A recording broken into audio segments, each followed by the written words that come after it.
Okay, next సిద్ధాంతం యత్నదోష సిద్ధాంతం. యత్నదోష సిద్ధాంతాన్ని ప్రతిపాదించినటువంటి శాస్త్రవేత్త ఈఎల్ థారెన్డైక్. ఇతను అమెరికా దేశానికి చెందినటువంటి వ్యక్తి. ఇతను పిల్లి మరియు కోడి పిల్లలపైన పరిశోధన నిర్వహించారు. తన పరిశోధనకి గాను ఫజిల్ బాక్స్ అనేటువంటి పరికరాన్ని ఉపయోగించడం జరిగింది. ఆ తర్వాత ఇతను తన పరిశీలనలను animal intelligence and experimental studies అనే గ్రంథంలో పొందుపరచడం జరిగింది. ఇప్పుడు ఈ యత్నదోష సిద్ధాంతాన్ని గురించి చూద్దాం. మళ్ళీ ఇక్కడ ఒక కల్పిత కథను చెప్తాను, జాగ్రత్తగా వినండి. ఒకరోజు వేసవి కాలంలో ఉదయాన 9 గంటల ప్రాంతంలో నిద్రలేచి అలా సరదాగా స్నేహితుడి పొలం దగ్గరికి వెళ్ళాను. అలా వెళ్ళేటువంటి క్రమంలో అక్కడ 2 గంటల కాలక్షేపం చేసి తిరిగి మళ్ళీ ఇంటి వైపు పయనమయ్యాను. అలా మార్గమధ్యమంలోకి రాగానే కడుపులో స్కిన్నర్ ఎలుకలు పరిగెడుతున్నట్టుగా అనిపిస్తున్నాయి, అంటే ఆకలి వేస్తుంది. సరే, మరి ఇంటి వరకు వెళ్ళాలి అంటే ఇంకొక 1 అవర్ పైగా నడవాల్సి ఉంది. సో మరి ఏం చేయాలా అని చూసేసరికి వేసవి కాలంలో, అవునా, సో వేసవి కాలం లోపల అలా నడుచుకుంటూ వెళ్ళేటువంటి సమయంలో నాకు మార్గమధ్యంలో ఏం కనబడ్డాయి? మామిడి చెట్లు. అలా వేసవి కాలం అనగానే మామిడి చెట్టు గుర్తొచ్చింది చూడండి, అదే సామీప్యత నియమం. సో అలా నాకు అక్కడ మామిడి చెట్లు కనబడ్డాయి. ఆ మామిడి చెట్లను చూసి 2 మామిడికాయలు తిని ఆకలి తీర్చుకోవచ్చు అని అనిపించి చెట్టు దగ్గరికి వెళ్ళాను. చెట్టు చూస్తే చాలా పెద్దదిగా ఉంది, మనం పైకి వెళ్ళి కాయలు కోసే పరిస్థితి లేదు. సరే, ఊపితేనైనా రాలుతాయా అంటే అదేమి ఊపడానికి జామ చెట్టు కాదు. సరే అని అక్కడ ఉన్న ఒక రాయి తీసి అలా పైకి విసిరాను. రాయి పైకి వెళ్ళింది, రాయే కిందికి వచ్చింది. మళ్ళీ రాయిని పైకి విసిరాను, రాయే పైకి వెళ్ళింది, రాయే కిందికి వచ్చింది. ఈసారి మళ్ళీ రాయి విసిరాను, రాయి పైకి వెళ్ళింది, రాయే కిందికి వచ్చింది. ఇదంతా అక్కడ ఉన్న ఒక 10 సంవత్సరాల పిల్లవాడు చూస్తున్నాడు. ఆ పిల్లవాడు నా వద్దకు వచ్చి ఆ కింద పడిన రాయిని తీసి అలా పైకి విసిరాడు. ఈసారి రాయి పైకి వెళ్ళింది, కాయ కిందికి వచ్చింది. నేను వాడి వైపు ఆశ్చర్యంగా చూశాను. ఏంట్రా, నేను 3 సార్లు విసిరినా ఒక్క కాయ రాలేదు, నువ్వు ఒక్కసారి విసిరగానే 3 కాయలు వచ్చాయేంట్రా అన్నాను. అప్పుడు వాడు అడిగాడు నన్ను, సార్ మీరు ఎప్పుడైనా విసిరారా అన్నారు. లేదురా, నాకు ఇంతకుముందు విసిరిన అలవాటు లేదు, ఇదే ఫస్ట్ టైం అన్నాను. అప్పుడు వాడన్నాడు, సార్ నేను ఇంతున్నప్పటి నుండి విసురుతున్నాను సార్. అలా విసరగా విసరగా విసరగా నాకు ఏమైంది, అలవాట నెవర్, బాగా ప్రాక్టీస్ అయింది సార్ అన్నాడు. ఓహో అవునా అన్నా. అప్పుడు వాడు మళ్ళీ నాకు విషయం చెప్పాడు, సార్ మీకు ఎలాగూ లాక్డౌనే, ఖాళీ సమయంలోనే ఉన్నారు కదా సార్. అవునరా అన్నాను. మీరు రోజు వచ్చి ప్రయత్నించండి సార్, మీరు బాగా విసరగలుగుతాను అన్నారు. అప్పుడు గుర్తొచ్చారు నాకు, ఎవరు? థారెన్డైక్. సో మరి మన థారెన్డైక్ కూడా ఏం చెప్పారు అంటే, ఏదేని ఒక విషయాన్ని ఒక్కసారిగా నేర్చుకోవడం సాధ్యం కాదు అని, అనేక యత్నాలు చేయాలని చెప్పారు. అనగా యత్నాల యొక్క సంఖ్య పెరిగే కొలది దోషాల యొక్క సంఖ్య తగ్గుతుంది. దాన్నే యత్నదోష సిద్ధాంతం అని పేర్కొన్నారు.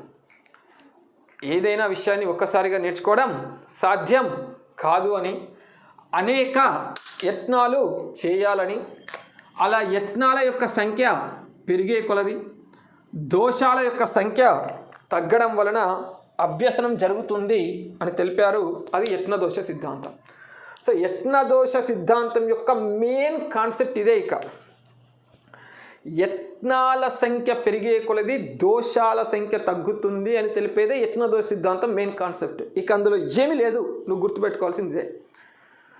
ఇప్పుడు చూద్దాం మరి ఏం చేశాడు థారెన్డైక్ అంటే, థారెన్డైక్ ఆకలితో ఉన్నటువంటి ఒక పిల్లిని తీసుకున్నాడు. ఆ పిల్లిని ఫజిల్ బాక్స్లో బంధించాడు. ఇది కూడా ఒక ఊహాత్మక చిత్రం మీకు అవగాహన కోసం. ఫజిల్ బాక్స్లో బంధించాడు. ఫజిల్ బాక్స్ బయట పిల్లికి కనబడే విధంగా ఆహారాన్ని, ఎండు చేప అంటాడు, ఏదైతే ఏంటి ఆహారాన్ని ఏర్పాటు చేయడం జరిగింది. సో ఆకలితో ఉన్నటువంటి పిల్లి ఆహారాన్ని చూసింది. ఇక్కడ మళ్ళీ మీకు ఒక డౌట్ రావచ్చు, సార్ ఇందాక స్కిన్నర్ ప్రయోగంలో కూడా అక్కడ కూడా స్కిన్నర్ పేటికలో ఎలుకను ఉంచాడు, ఆహారాన్ని ఉంచాడు కదా అంటే మీకు వచ్చే సింపుల్ డౌటు, అది పెద్ద విషయమే కాదు, అయినా నివృత్తి చేస్తున్నాను. స్కిన్నర్ పేటికలో ఉన్నటువంటి ఎలుకకి ఆహారం ఉంది అనే విషయమే తెలియదు, కానీ యత్నదోష సిద్ధాంతంలో ఉన్నటువంటి పిల్లికి ఆహారం కనబడుతుంది. అంటే ఆహారం ఉంది అనే విషయం తెలుసు. అక్కడేమో ఆహారం ఉంది అనే విషయమే తెలియదు, కానీ ఇక్కడ ఆహారం ఉంది అనేటువంటి విషయం తెలుసు. అర్థమైందా? అది తేడా. ఫస్ట్ అక్కడ తెలియదు, ఇక్కడ తెలుసు. కాబట్టి ఇక్కడ ఆకలితో ఉన్నటువంటి పిల్లి ఈ ఆహారాన్ని చూడగానే ఆహారాన్ని చేరడానికి అనేక ప్రయత్నాలు చేస్తుంది. ఏం చేస్తుంది? ఆ గది లోపల ఆ పజిల్ బాక్స్లో అటు తిరుగుతుంది, ఇక్కడ తిరుగుతుంది, ఇక్కడ తిరుగుతుంది, ఇక్కడ తిరుగుతుంది, అనేక చోట్ల తిరుగుతూ ఉంటుంది. ఆ తర్వాత ఊచలను లాగుతూ ఉంటుంది, గోళ్ళతో గిచ్చుతూ ఉంటుంది, నోటితో కొరుకుతూ ఉంటుంది, ఎగరటం, దుమకటం, ఇలా అనేక ప్రయత్నాలు చేస్తుంది. సో ఊచలను లాగటం, గోళ్ళతో గిచ్చటం, నోటితో కొరకటం, ఎగరడం, దుమకటం, అనేక ప్రయత్నాలు చేసింది. అయినా ఊచలు తెరుచుకోలేదు. ఇక్కడ కూడా తారండేకి ఏం చేస్తాడు? ఒక మీటను పెడతాడు. సో దీన్ని నొక్కడం వల్ల ఆ ఊచ తెరుచుకొని పిల్లి ఆహారాన్ని చేరగలుగుతుంది. ఊచ తెరుచుకొని పిల్లి ఆహారాన్ని చేరగలుగుతుంది. అయితే తారండైక్ ఇక్కడితో ఆపివేయలేదు. తారండైక్ ఏం చేశారంటే మరల అదే పిల్లిని అదే ఫజిల్ బాక్స్లో రెండవసారి కూడా బంధించాడు. ఈ రెండవసారి కూడా పిల్లి వెంటనే ఆహారాన్ని చేరలేదు. కాకపోతే ఈసారి కొంచెం తక్కువ ప్రయత్నాలలోనే ఆహారాన్ని చేరగలిగింది. నెక్స్ట్ టైం ఇంకొంచెం తక్కువ ప్రయత్నాల్లోనే ఆహారాన్ని చేరగలిగింది. నెక్స్ట్ టైం ఇంకొంచెం తక్కువ ప్రయత్నాల్లో, చివరికి ఒకే ఒక ప్రయత్నం ద్వారా ఆహారాన్ని చేరగలిగింది.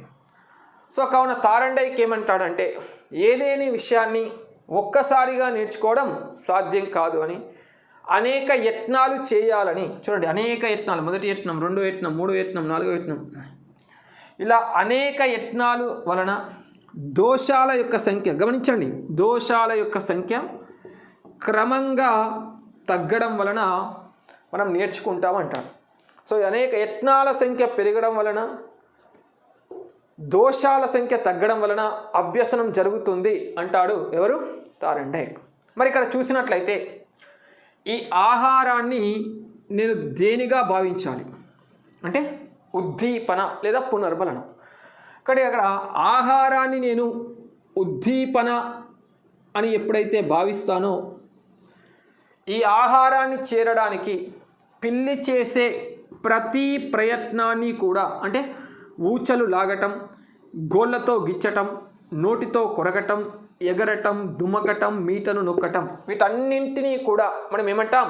ప్రతిస్పందనలు అంటాం. ఎందుకు? ఉద్దీపనకు ప్రతిగా జీవి చూపేటువంటి చర్యలే ప్రతిస్పందనలు.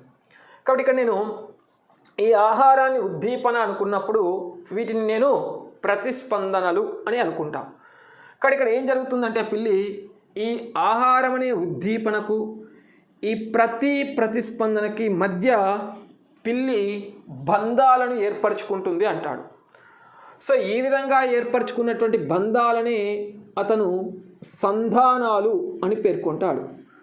కావున తన సిద్ధాంతాన్ని సంధాన సిద్ధాంతము లేదా బాండ్ థియరీ అని పేర్కొంటాడు. ఎగ్జామ్లో అడగడానికి అవకాశం ఉన్న బిట్టు.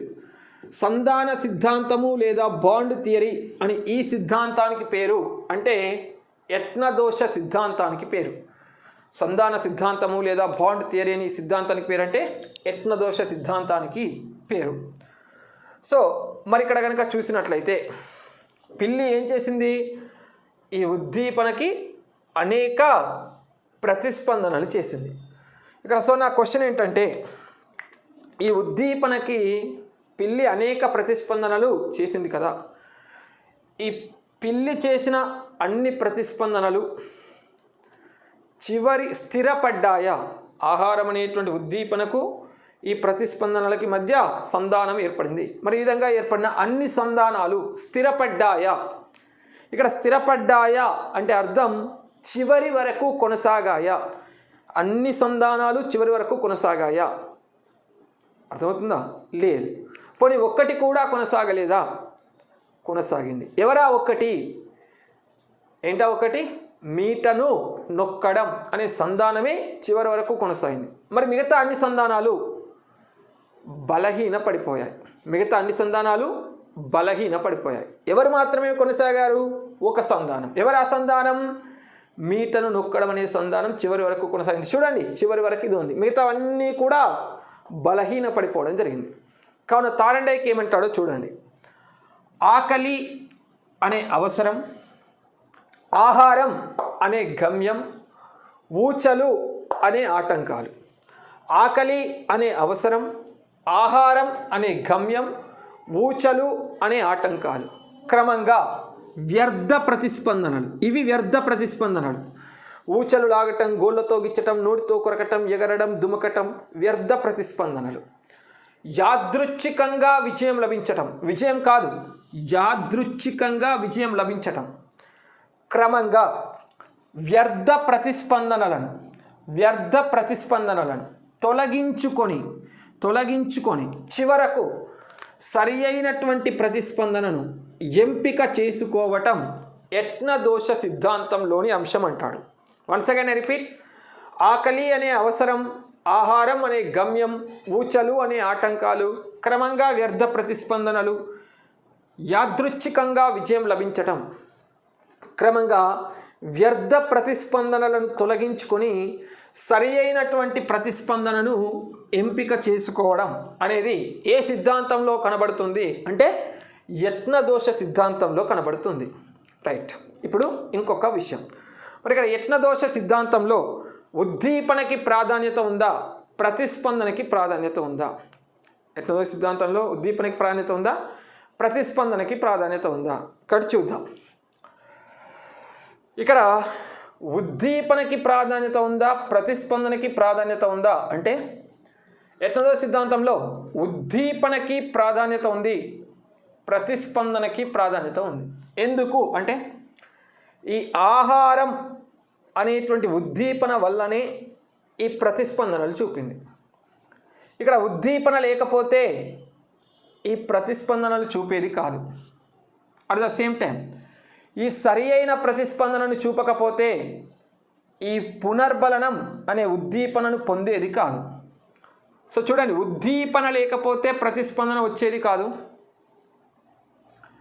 ప్రతిస్పందన లేకపోతే ఈ పునర్బలనమైన ఉద్దీపన లభించేది కాదు. కానీ ఉద్దీపన వలన ప్రతిస్పందన, ప్రతిస్పందన వలన పునర్బలనం. కావున రెండింటికి ప్రాధాన్యత ఉంది. ఎస్ఆర్. అదే శాస్త్రీయ నిబంధన చూడండి. ఆహారం అనే ఉద్దీపన వల్లనే లాలాజలం స్రవించింది, కానీ లాలాజలం స్రవిస్తేనే ఆహారం ఇవ్వలేము. ఇక్కడ కేవలం ఆహారం వల్లనే లాలాజలం, కాబట్టి ఇక్కడ ఉద్దీపనకి ప్రాధాన్యత ఉంది. అదే కార్యసాధక నిబంధనలో చూడండి, మీటను నొక్కితేనే ఆహారపు గుళికలు వచ్చాయి, కానీ ఆహారపు గుళికల వల్ల మీటను నొక్కలే. మీటను నొక్కితేనే ఆహారపు గుళికలు వచ్చాయి, కానీ ఆహారపు గుళికల వల్ల మీటను నొక్కలే. కాబట్టి ఇక్కడ ప్రతిస్పందనకి ప్రాధాన్యత ఉంది కాబట్టి ఆర్ టైప్ థియరీ అంటాం. కానీ ఇక్కడ ఉద్దీపన వలన ప్రతిస్పందన, ప్రతిస్పందన వలన పునర్బలనం. సో ఎస్ ఆర్ థియరీ అంటాం. సో ఇదమ్మ విషయం. ఇప్పుడు నేను మిమ్మల్ని ఒక క్వశ్చన్ అడుగుతాను, ఆలోచించి ఆన్సర్ అండి. పిల్లి ప్రయత్నాల ద్వారా నేర్చుకుందా, సంబంధాలను ఏర్పరచుకుందా? చెప్పాలా?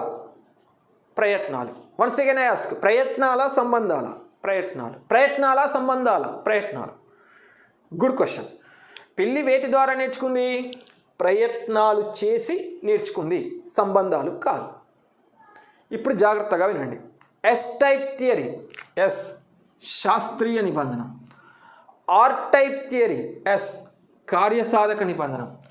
ఎస్ఆర్ టైప్ థియరీ, ఎస్ యత్నదోష సిద్ధాంతం. ఎస్ టైప్ థియరీ శాస్త్రీయ నిబంధనం. ఆర్ టైప్ థియరీ కార్యసాధక నిబంధనం. ఎస్ఆర్ టైప్ థియరీ యత్నదోష సిద్ధాంతం. ఇప్పుడు ఇప్పుడు జాగ్రత్త గుర్తుంచుకోండి. ఎస్ఆర్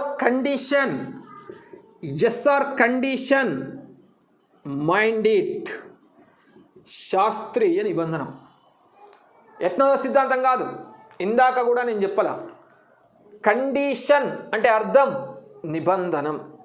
కండిషన్ అంటే అర్థం నిబంధనం. ఇక్కడ కండిషన్ అనే వర్డే వాడాల. కండిషన్ అనే వర్డ్ ఎక్కడ వాడాలా? సంబంధాలను ఏర్పరచడం ద్వారా జరిగితే. కానీ ఇందాక నేను అడిగాను, ఇక్కడ సంబంధాలకి ప్రాధాన్యత ఉందా, ప్రయత్నాలకి ప్రాధాన్యత ఉందా? సంబంధం కంటే కూడా ప్రయత్నాలకే ప్రాధాన్యత ఉంది. ఇక్కడ సంబంధానికి ప్రియారిటీ లేదు, ప్రయత్నాలకి ప్రాధాన్యత ఉంది. కాబట్టి ఇది నిబంధన సిద్ధాంతం కాదు. సో అది మనకు తెలిసిన నిబంధన సిద్ధాంతాలు రెండే.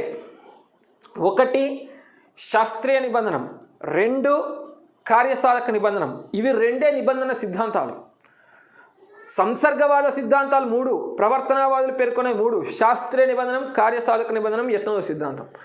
కానీ అందులో నిబంధనని అప్లై చేసేవి రెండే. ఒకటి శాస్త్రీయ నిబంధనం, రెండవది కార్యసాధక నిబంధనం. చూడండి, ఇక్కడ ఎస్ఆర్ అని ఎందుకు అంటున్నాం? ఇందాకే చెప్పాం, ఎస్ వల్ల ఆరును పొందింది. మరి ఇక్కడ దీన్ని ఆర్ఎస్ అని ఎందుకు అంటున్నాం? ఆరు వలన ఎస్ను పొందింది. అక్కడ ఎస్ఆర్ కండిషన్ అంటే ఎగ్జామ్లో శాస్త్రీయ నిబంధనం, ఆర్ఎస్ కండిషన్ అని అంటే ఎగ్జామ్లో కార్యసాధక నిబంధనం. అర్థమవుతుందా? సో ఇది మనం గుర్తుపెట్టుకోవాల్సినటువంటి విషయం. ఓకే, నెక్స్ట్ మరి ఇక్కడ యత్నదోష సిద్ధాంతంలో ఎంపిక చేసుకోవాల్సిన అంశం అని అంటాడు ఎగ్జామ్లో. ఎంపిక చేసుకోవాల్సిన అంశం ఇక్కడ పిల్లి దేనిని ఎంపిక చేసుకుంది? ఎస్, మీటను నొక్కటాన్ని ఎంపిక చేసుకుంది. ఇందాక చెప్పాను నేను, ఆకలి అనే అవసరం, ఆహారం అనే గమ్యం, ఊచలు అనే ఆటంకాలు, క్రమంగా వ్యర్థ ప్రతిస్పందనలు, యాదృచ్ఛికంగా విజయం లభించడం, క్రమంగా వ్యర్థ ప్రతిస్పందనలను తొలగించుకొని సరి అయిన ప్రతిస్పందన అయిన మీటను నొక్కటాన్ని ఎంపిక చేసుకోవడం. Last DSC bit. యత్నదోష సిద్ధాంతం ఎంపిక చేసుకోవాల్సిన అంశం అంటే సరి అయిన ప్రతిస్పందన లేదా మీటను నొక్కడం. అందుకే ఈ సిద్ధాంతాన్ని మనం ఏమంటామంటే ఎంపిక మరియు సంధాన సిద్ధాంతం అంటాం. సో ఎంపిక మరియు సంధాన సిద్ధాంతంలో ఎంపిక చేసుకోవాల్సిన అంశం ఏది అంటాడు. రైట్, నేను ఇందాక వివరణ ఇచ్చాను, మిమ్మల్ని అడిగా కూడా. అనేక సంధానాలు ఏర్పడ్డాయి అన్నాం. మరి అన్ని సంధానాలు బలపడ్డాయా అన్నాను, బలపడలేదు అన్నారు. ఒక్కటి కూడా బలపడలేదా అన్నారు, బలపడింది అన్నారు. ఎన్ని బలపడ్డాయి అన్నాను, ఒక్కటే అన్నారు. ఆ ఒక్కటి ఎవరు అన్నారు? మీట నొక్కడం అన్నారు. అంటే అర్థం ఇక్కడ అనేక సంధానాల నుండి సరి అయిన సంధానమైన మీటను నొక్కడాన్ని ఎంపిక చేసుకుంది అని అర్థం.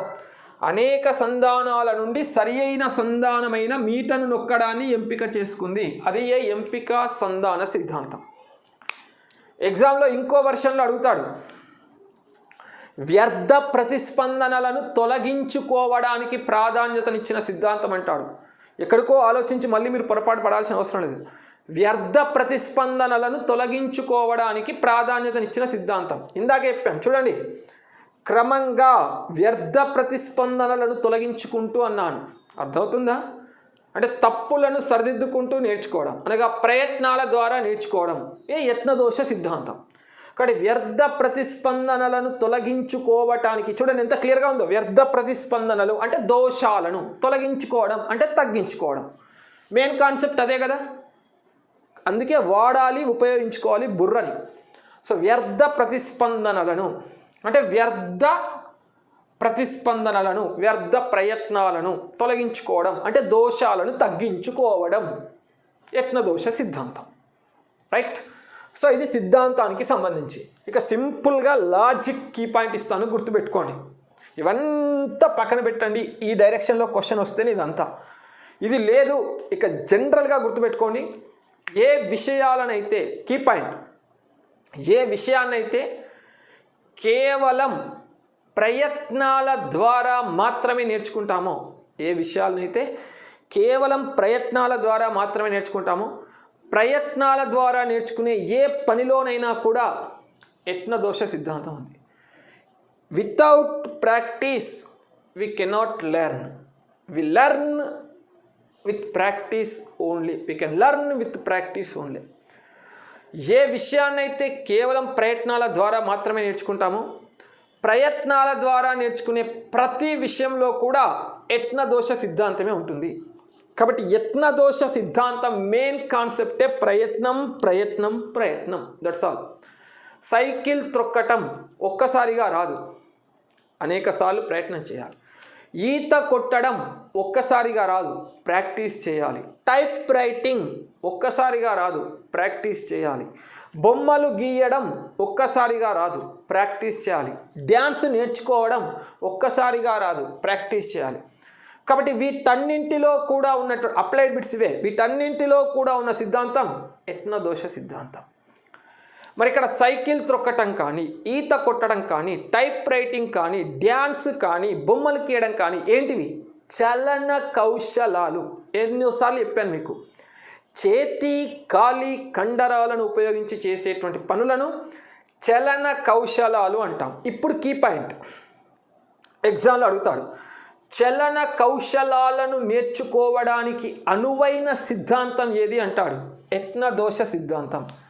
ఒకటే బండ గుర్తు కొండ గుర్తు నీకు ఇచ్చినటువంటి స్టేట్మెంట్లో ప్రయత్నం ద్వారా నేర్చుకున్నట్టుగా కనబడితే అది యత్న దోష సిద్ధాంతం. దట్స్ ఆల్, క్లియర్ కట్, అంతే. ఇక ఇప్పుడు చూడండి, 3 సిద్ధాంతాలను గురించి చర్చిస్తే కీ పాయింట్స్ ఇస్తున్నాను, బాగా గుర్తుంచుకోండి.